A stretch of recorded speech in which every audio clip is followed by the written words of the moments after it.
Juan Kapitulo 6, versikulo 35. Si Jesus miingon kanila, "Ako mao ang pan nga naghatag sa kinabuhi. Ang muari kanako dili nagayod gutomon, ug ang mutuo kanako dili nagayod uhawon." Pan sa kinabuhi.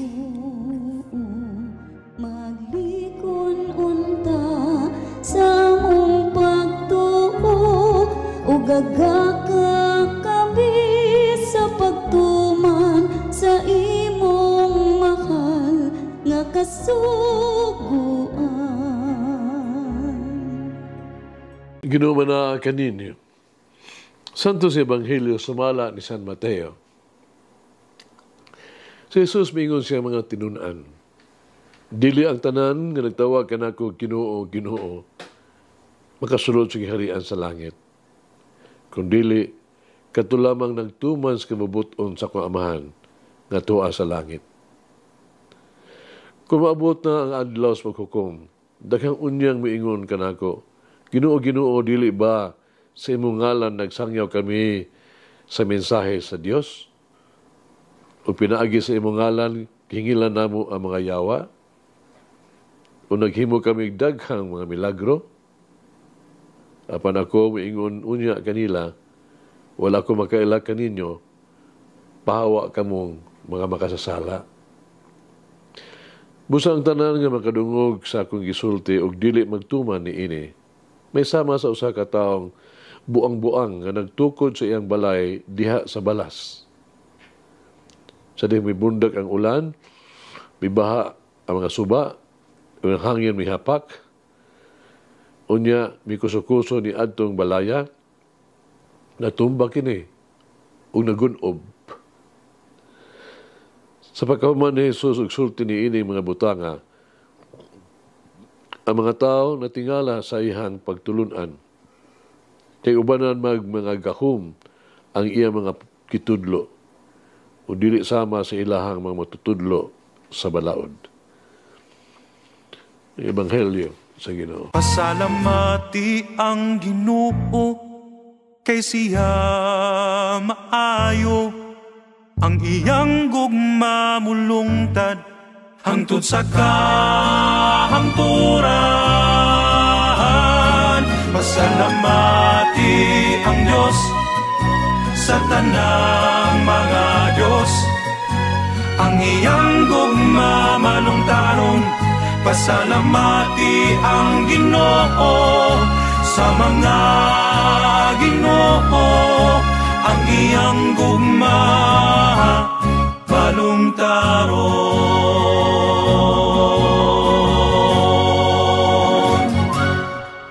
The Lord is my rock.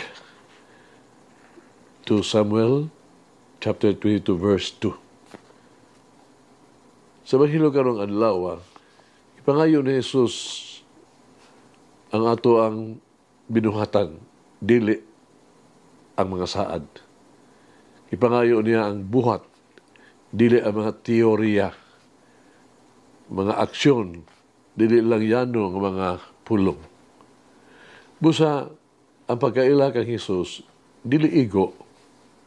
Ang pagkaminaw kang Jesus, dili igo. Ang gusto ni Jesus mao, ang pagtuman sa iyang kabubuton, pagsunod sa iyang mga pulong, ug pagsunod siya sa mga pamaagi. Ang pagkahimong tinuod nga tinunan ni Jesus, dili mahitungod sa mga pulong, kundi pagbag-o sa tuang kinabuhi alang kaniya. Kini mo ang paghimo kang Jesus nga buhi sa tuang kinabuhi, ug paghimo kaniya nga makontrol kanato. Sa ingon, atong gibase ang atong kinabuhi diha kang Jesus. Itukod nato ang ato ang kinabuhi diha kaniya. O kini labing maayo nga gihulagway sa sabingay sa usa ka maalamon nga tawo nga nagtukod sa iyang balay ibabaw sa bato. Verse 24. Ang bato usa ka larawan sa lig-on nga pundasyon sa panalipod o sa seguridad. Ang bato nagpasabot usab og kuta ug luwas nga dang panan.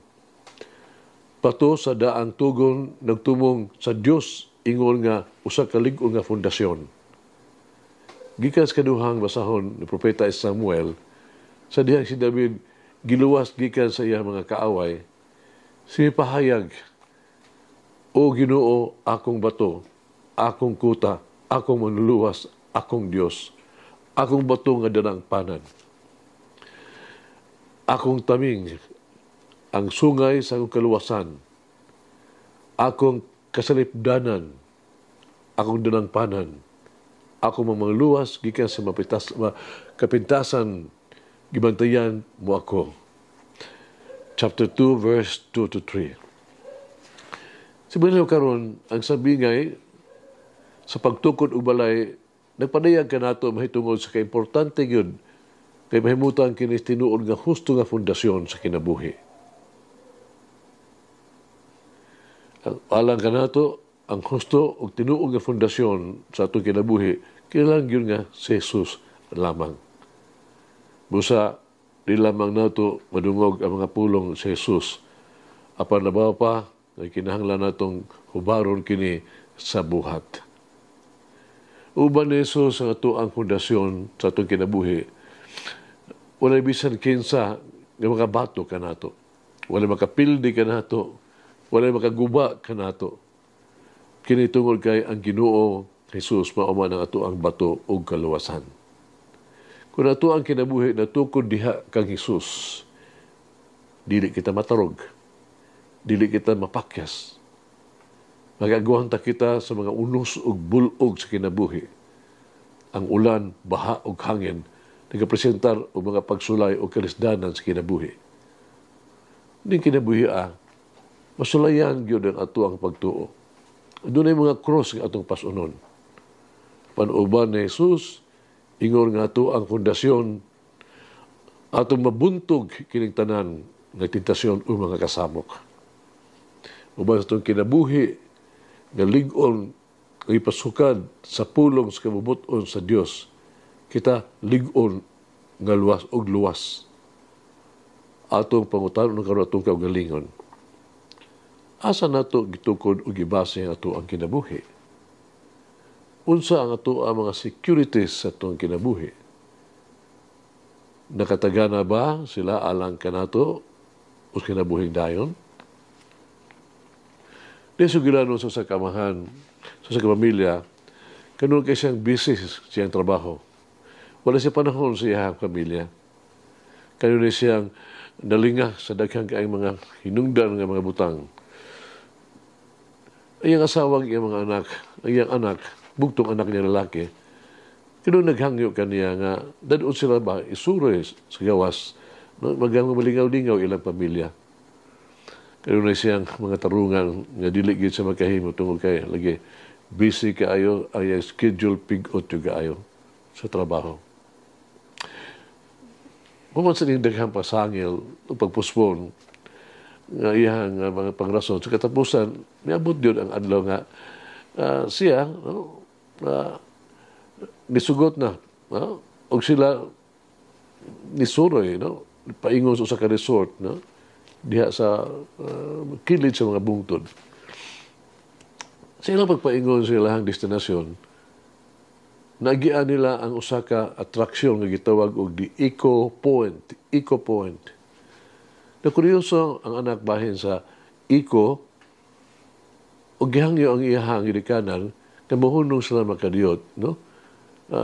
Aron pag aninaw unsa ning gitawag tog attraction sa Eco Point. Ipahulas lang kadiyot, ihunos lang kadiyot, ipahulay atong pamilya. Ang anak ng utana sa iyang inahan, maunsa man ang Eco. Ang iyang inahan, ingon, nga kini usa ka tingog nga musubli sa imong gisulti sa kusog ug tin-aw nga tingog. Umisinggit siya, I love you. I love you. Nya naiko ganingon sad I love you. I love you. Umisinggit sa ang bata, salamat, salamat. Nakadungog sila, iko na sad, ingon salamat, salamat. Ningon ang bata, Daddy, sulay ko no. mapakiluway ang bata. Sulay ang iko ko, no? Hangyo sa siyang amahan. So, misingkit ang amahan. Misingkit sa amahan, bakakon ka. Kuman sa gamay kahilong, misingkit na usab ang amahan. Maayo kong amahan. O dihay usa ka makusog o klaro nga lanog kay nga tingog ba. Hindi siya balik pag-ingon. Bakakon ka. Mga isang hagit sa kinabuhi. Unsa ang mga butang sa itong kinabuhi. Nga ito ang gitukod ibabaw sa bato. Unsa sa mga butang sa itong kinabuhi. Nga itong gitukod diya sa balas. Mag-ampo kita. Mapangurong na mahigmaong amahan. Ug dayag ko gikiangkon ang mga mga pulong dili igo. Ako mga saad dili igo. Na ako ang resolusyon kulang pa. Na ako'y buhaton. Sa mong pagmamati kanimo, kinahanglan kong magkinabuhi sama kanimo. Sa mong nag-ampo ako kanimo, kinahanglan kong buhaton kini. Sa mong pagtawag kanimo, kinahanglan kong baghuon ang ako ang kinabuhi alang kanimo. Karong adlaw o maluluyon may gugmaong amahan, kinahanglan kong ipatuman ang imong mga pulong. Kinahanglan kong tumanon ang imong kabubuton. Kinahanglan kong tukuro ng ako ang kinabuhi. Diha kanimo lamang. Amen. Mama Mary, teach me to listen deeply to the word of the Lord and act on it. Malangin ang Diyos magagawam sa tanan, Amahan, Anak, Espiritu Santo. Amen. May the Lord of the divine mercy bless us all, heal us from all diseases and suffering. Ayun unta niya kita, tanang mga sakit na sa lawas o sa kalag, body and soul. In the name of the Father, the Son, and of the Holy Spirit. Jesus, I trust in you. Amen. Whoever eats the bread of life will never hunger, says the Lord. Kay galaan inyong nabati ang pagpaambit ug hamubong pamalandong sa pulong sa Dios pinaagi sa tulumanon. Pan sa kinabuhi nga gidumala ni Monsignor Daddy Silva. Hangtod na usab sa sunod higayon, daghang salamat. The bread of life.